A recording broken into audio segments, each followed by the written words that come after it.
En nuestro último programa estudiamos acerca del impacto de la desobediencia sobre la religión de la nación de Israel. En este programa, sin embargo, mientras terminamos el libro de Jueces, vamos a estudiar el impacto de la desobediencia sobre la moralidad de la nación de Israel.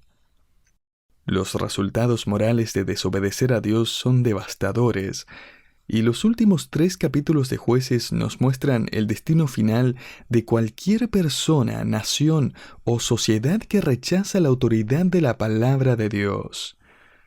Aquí vamos a encontrar infidelidad matrimonial, prostitución, homosexualidad, violación, crueldad, secuestro, venganza y una guerra civil.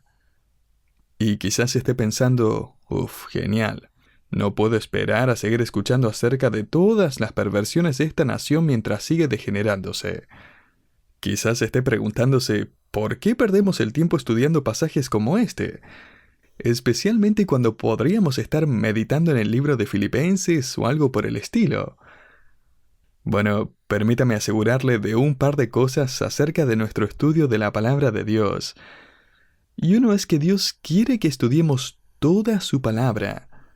Y en ella encontramos que Dios toca todo tipo de tema y todo problema de la vida, lo bueno, lo malo y lo feo. Y también el Antiguo Testamento es parte de las Escrituras que Dios declara que son útiles para el creyente. Segunda Timoteo 3, del 16 al 17 dice, «Toda la Escritura es inspirada por Dios y útil para enseñar, para redarguir, para corregir, para instruir en justicia, a fin de que el hombre de Dios sea perfecto, enteramente preparado para toda buena obra». Es el espíritu de nuestros tiempos el solo querer escuchar las cosas positivas que las Escrituras tienen para nosotros. Esperamos que el predicador tiene que ser siempre feliz y positivo. Se prefieren las predicaciones entretenidas, con soluciones y aplicaciones rápidas, que finalmente solo ayudan de forma superficial. Y de estas abundan el día de hoy. Tengo que confesar que hace unos años atrás me encontré a mí mismo preguntándome, ¿qué libro de la Biblia podría predicar? ¿Qué libro es el más interesante y práctico? Pero luego, recordando 2 Timoteo 3, tuve que pedirle perdón al Señor y confesar, Señor, tú dijiste que toda la Escritura es útil, así que voy a predicar toda tu palabra. Le invito a que vayamos por un momento al libro de Hebreos, donde Dios nos entrega 3 claras razones por las cuales debemos estudiar el Antiguo Testamento. Primero, el Antiguo Testamento, según Hebreos 6:18, revela a un Dios que nunca miente. Segundo, el Antiguo Testamento, según Hebreos 3, del 12 al 19, registra la historia de Israel para advertir al creyente del peligro de vivir en incredulidad y pecado. Y tercero, el Antiguo Testamento, según Hebreos 11:32, relata las vidas de antiguos creyentes para animarnos en nuestro caminar cristiano. Me encanta la forma en que el escritor de Hebreos resume el capítulo 11, donde presenta breves reseñas biográficas de varios creyentes del Antiguo Testamento que a veces llamamos los héroes de la fe, y es como si el escritor levantara sus manos y dijera en el versículo 32, ¿y qué más digo? Porque el tiempo me faltaría contando de Gedeón, de Barak, de Sansón, de Jefté. Ahora, ¿notó que todos ellos se encuentran en el libro de Jueces? Su testimonio es importante para nuestra vida. Luego en Hebreos 12 el autor nos dice que, por tanto, nosotros también, teniendo en derredor nuestro tan grande nube de testigos, despojémonos de todo peso y del pecado que nos asedia, y corramos con paciencia la carrera que tenemos por delante. Si usted es un hombre de negocios, una ama de casa, una abogada, un mecánico, si está soltero o casado, si tiene hijos o no, sepa que el Antiguo Testamento está diseñado para darle ánimo y fortaleza para correr su carrera con paciencia. No se dé por vencido. Además, ¿quiénes somos nosotros para decidir qué partes de la palabra podemos saltar o ignorar? Dios ha registrado las vidas de estos testigos para desafiarnos, para motivarnos y para traer convicción a nuestras vidas. Hoy vamos a observar a Israel llegar al borde de la autodestrucción. Así que aprendamos bien esta lección, para así nunca experimentar la devastación que trae consigo el abandonar y desobedecer a Dios. La historia comienza con el relato de un hombre persiguiendo a su esposa infiel. Leamos Jueces 19 del 1 al 2. En aquellos días, cuando no había rey en Israel, hubo un levita que moraba como forastero en la parte más remota del monte de Efraín, el cual había tomado para sí concubina de Belén de Judá. Y su concubina le fue infiel, y se fue de él a casa de su padre, a Belén de Judá, y estuvo allá durante 4 meses. El texto va a indicar más adelante que este hombre se había casado con esta mujer, agregándola como si fuera otro objeto de su propiedad para su colección personal. Si continúa leyendo, va a notar que en Israel la mujer se había convertido en nada más que un objeto. En estos capítulos, mujeres van a ser secuestradas, abusadas y violadas. Y es que cuando una sociedad abandona los principios y las leyes divinas, la mujer se convierte en un objeto. En un hogar donde el hombre rechaza la autoridad de Dios, la esposa automáticamente se convierte en una sirvienta, en un trapo de piso. Pero en un hogar donde Dios es honrado, la mujer va a recibir dignidad, honor, protección, el derecho a opinar. Continuamos en Jueces 19:3. Y se levantó su marido y la siguió, para hablarle amorosamente y hacerla volver, y llevaba consigo un criado y un par de asnos. Y ella le hizo entrar en la casa de su padre, y viéndole el padre de la joven salió a recibirle gozoso. Su esposa ha aceptado las palabras dulces de su esposo, junto con las flores y el chocolate que seguramente le llevó, y finalmente emprenden camino de vuelta a casa. Saltémonos hasta Jueces 19 del 14 al 15. Pasando pues, caminaron y se les puso el sol junto a Gabaa, que era de Benjamín, y se apartaron del camino para entrar a pasar allí la noche en Gabaa, y entrando se sentaron en la plaza de la ciudad, porque no hubo quien los acogiese en casa para pasar la noche. Ahora entendamos que la hospitalidad era un deber sagrado en el Oriente. Se esperaba que los residentes de cualquier pueblo abrieran sus puertas a los viajeros que iban pasando por la zona, y sin embargo nadie los quiere hospedar. Ya había oscurecido cuando finalmente un viejo granjero que volvía de trabajar los ve y los invita a su humilde hogar para cenar, conversar y proveerles un lugar seguro para descansar.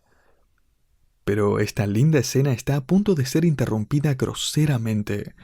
Veamos lo que dice Jueces 19 del 22 al 28. Pero cuando estaban gozosos, he aquí que los hombres de aquella ciudad, hombres perversos, rodearon la casa golpeando a la puerta, y hablaron al anciano, dueño de la casa, diciendo: «Saca al hombre que ha entrado en tu casa para que lo conozcamos».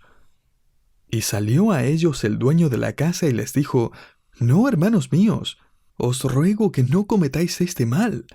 Ya que este hombre ha entrado en mi casa, no hagáis esta maldad. He aquí mi hija virgen y la concubina de él. Yo os la sacaré ahora. Humilladlas y haced con ellas como os parezca, y no hagáis a este hombre cosa tan infame». Mas aquellos hombres no le quisieron oír, por lo que tomando aquel hombre a su concubina, la sacó.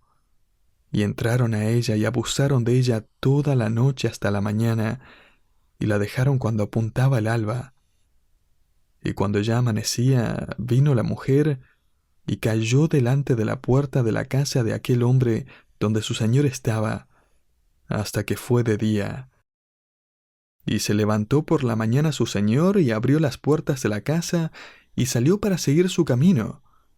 Y he aquí la mujer, su concubina, estaba tendida delante de la puerta de la casa, con las manos sobre el umbral.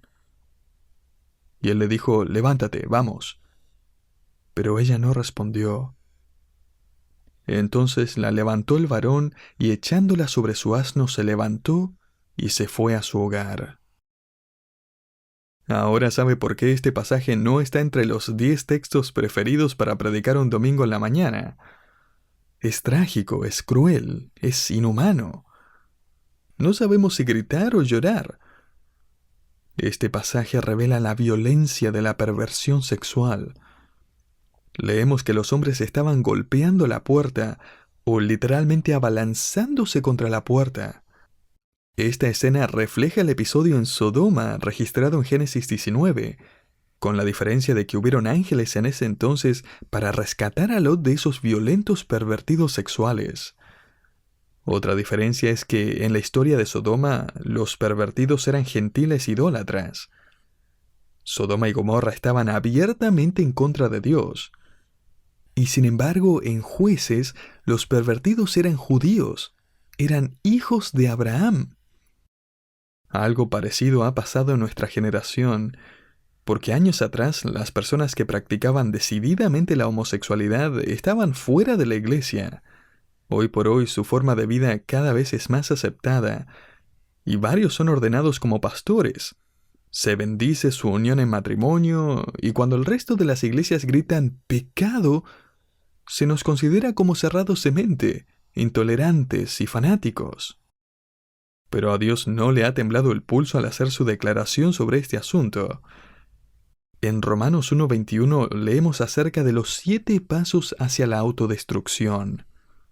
Aquí se nos dice que estas personas conocían a Dios, o sea, sabían acerca de Dios, pero no le glorificaron como a Dios ni le dieron gracias, sino que se envanecieron en sus razonamientos y su necio corazón fue entenebrecido. Miremos estos pasos hacia la autodestrucción que encontramos en este versículo. El primer paso es rehusar glorificar a Dios. Esto es no darle el lugar que merece en nuestra vida. Segundo es no querer agradecer a Dios.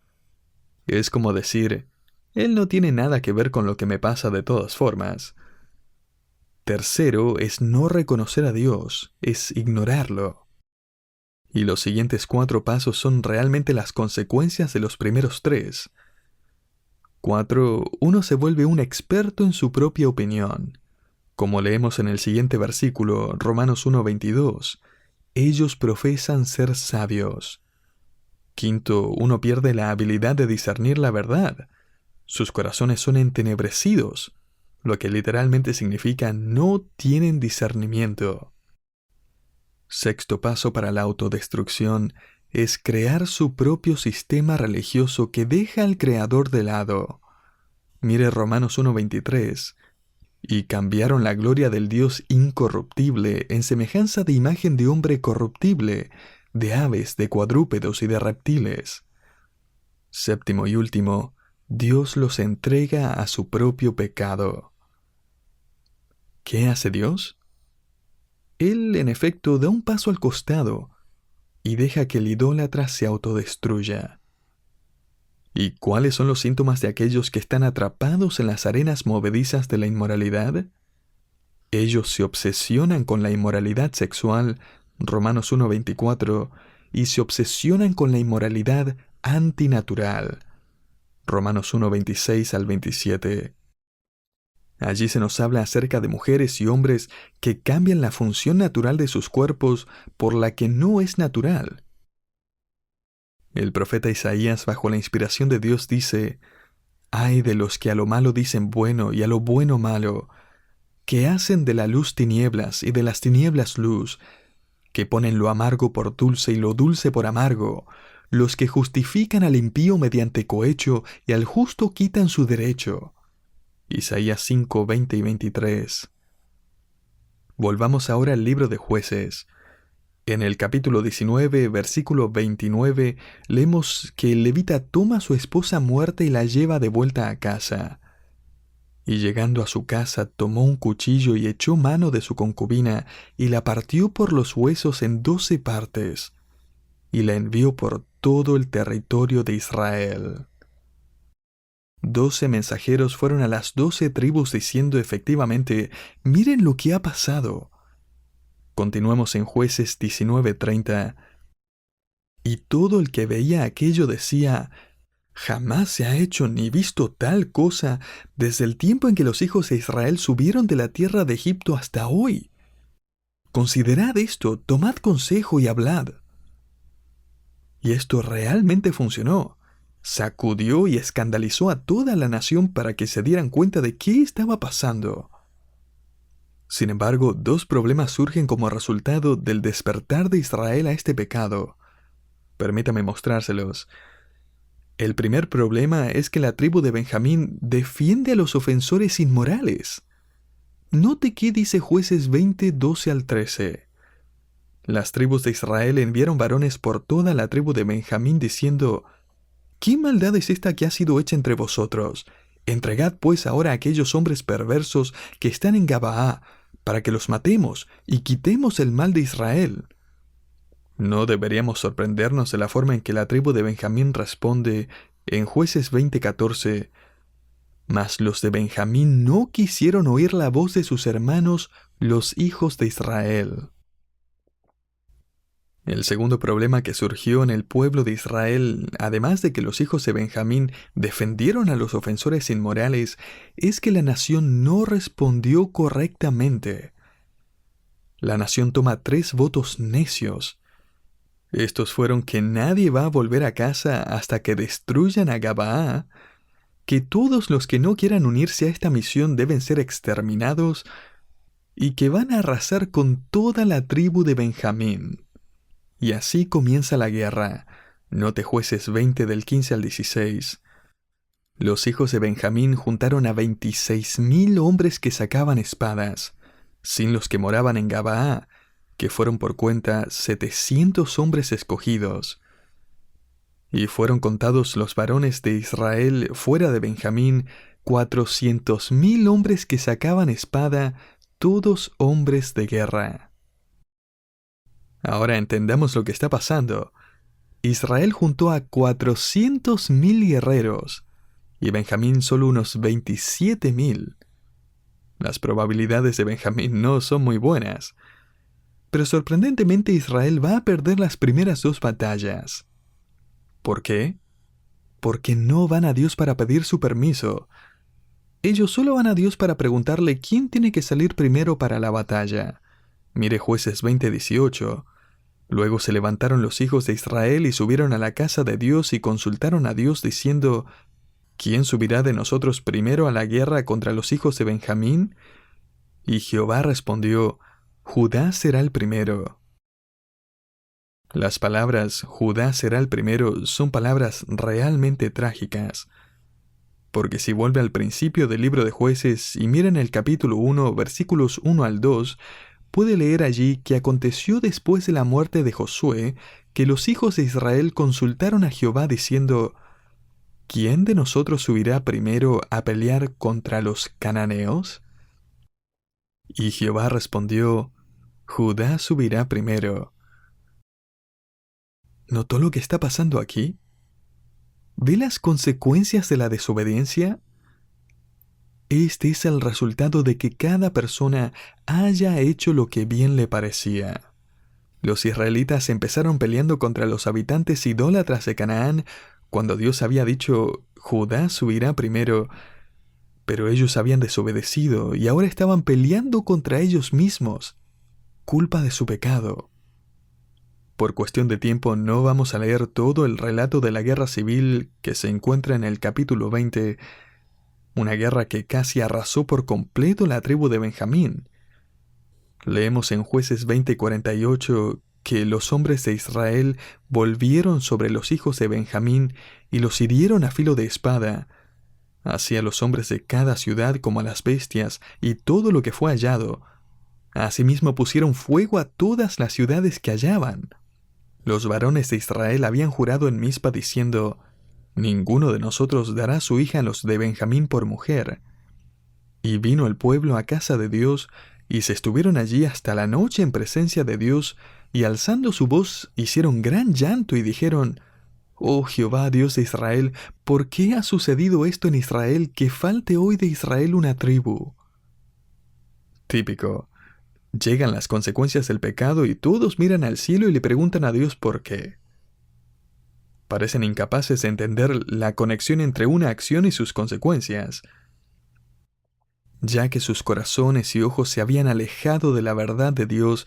Los israelitas fueron incapaces de discernir lo que estaba pasando. Y las cosas se ponen aún peores. Las otras tribus de Israel habían hecho un voto para arrasar con la tribu de Benjamín, pero ahora están arrepentidos de hacer ese voto. Solo 600 hombres quedan en toda esta tribu y obviamente necesitan esposas para tener hijos y lograr que la tribu sobreviva. Así que, ¿qué hicieron entonces? ¿Pidieron acaso consejo de parte de Dios? No, ellos idearon su propio plan. Es un plan inteligente, pero totalmente malvado. Permítame mostrar las dos partes del plan para salvar la tribu de Benjamín. El paso número 1 lo encontramos en Jueces 21 del 10 al 12. Entonces la congregación envió allá a 12,000 hombres de los más valientes y les mandaron diciendo: Id y herid a filo de espada a los moradores de Jabes Galaad, con las mujeres y niños. Pero haréis de esta manera: mataréis a todo varón y a toda mujer que haya conocido varón. Y hallaron de los moradores de Jabes Galaad 400 doncellas que no habían conocido varón, y las trajeron al campamento en Silo, que está en la tierra de Canaán. Así que el paso número 1 es matar a todos excepto a las jóvenes. Pusieron el plan en marcha y ahora de los 600 hombres quedan solo 200 solteros de Benjamín. Ahora es el turno del paso 2. Lo encontramos en Jueces 21-23. Y los hijos de Benjamín lo hicieron así. Tomaron mujeres conforme a su número, robándolas de entre las que danzaban, y se fueron y volvieron a su heredad, y reedificaron las ciudades, y habitaron en ellas. Así que el paso 2 es secuestrar a las jóvenes vírgenes que estaban bailando en un festival anual cerca de Betel. Ellos trajeron enorme dolor y tragedia a las vidas de cientos de personas. Dividieron hogares, mataron judíos inocentes. ¿Y qué tiene que decir Dios acerca de todo esto? Mire Jueces 21-25. En estos días no había rey en Israel. Cada uno hacía lo que bien le parecía. Permítame resumir nuestros 14 estudios del libro de Jueces en estas 3 frases. Cuando la palabra de Dios se rechaza, la depravación en el corazón de una persona es enorme. Cuando la autoridad de Dios se ignora, la destrucción de la vida de una persona es inevitable. Y cuando la palabra de Dios se recibe, la diferencia en la vida de una persona es tremendamente maravillosa. 1 Corintios 6 del 9 al 10 dice: ¿No sabéis que los injustos no heredarán el reino de Dios? No erréis, ni los fornicarios, ni los idólatras, ni los adúlteros, ni los afeminados, ni los que se echan con varones, ni los ladrones, ni los avaros, ni los borrachos, ni los maledicientes, ni los estafadores heredarán el reino de Dios. Pero mire la frase que sigue en 1 Corintios 6:10. Y esto erais algunos de vosotros. La iglesia en Corinto estaba llena de personas como usted y yo. Ellos fueron capaces de cometer los pecados más grandes, y sin embargo fueron lavados por la sangre de Cristo y adoptados en la familia de Dios, perdonados por siempre. Como 2 Corintios 5:17 dice: de modo que si alguno está en Cristo, nueva criatura es. Las cosas viejas pasaron. He aquí todas son hechas nuevas. Permítame contarle una historia y con esto concluyo. Una joven que vive en otra ciudad y va a otra iglesia vino a mi oficina hace unos días atrás. Nunca la había visto antes. Ella estaba haciéndole infiel a su esposo. Ella estaba tratando de encontrar una excusa para justificar su pecado. Hablamos por una media hora hasta que finalmente se dio cuenta de que no había forma en que Dios condescendiera con su pecado. Luego empezamos a hablar acerca de su relación con Dios. Ella se sentó y escuchó el Evangelio de Cristo. Llegamos al final del plan de salvación, la forma en que Jesucristo podía perdonarla de todos sus pecados, incluyendo su adulterio, y hacerla limpia y pura. Le dije, tienes que decidir ahora entre Jesucristo y esa relación en la que estás metida. Esta mujer puso su rostro entre sus manos, empezó a llorar y finalmente levantó su rostro y me dijo, elijo a Jesucristo. Oramos allí y esta mujer recibió a Jesucristo como su Salvador. ¿Y qué pasó con su pecado? La sangre de Cristo lo borró. Usted y yo, querido oyente, estamos viviendo probablemente en los tiempos más emocionantes en la historia de la humanidad, ya que este mundo cada vez está más sumergido en las tinieblas. No hay mejor momento para hacer luz y sal. Entre más profunda la oscuridad, más brillante es la luz. Así que brillemos y entreguémosle a este mundo la solución a su mayor problema. Entregue el mensaje de Cristo que libera, que perdona y que limpia de todo pecado.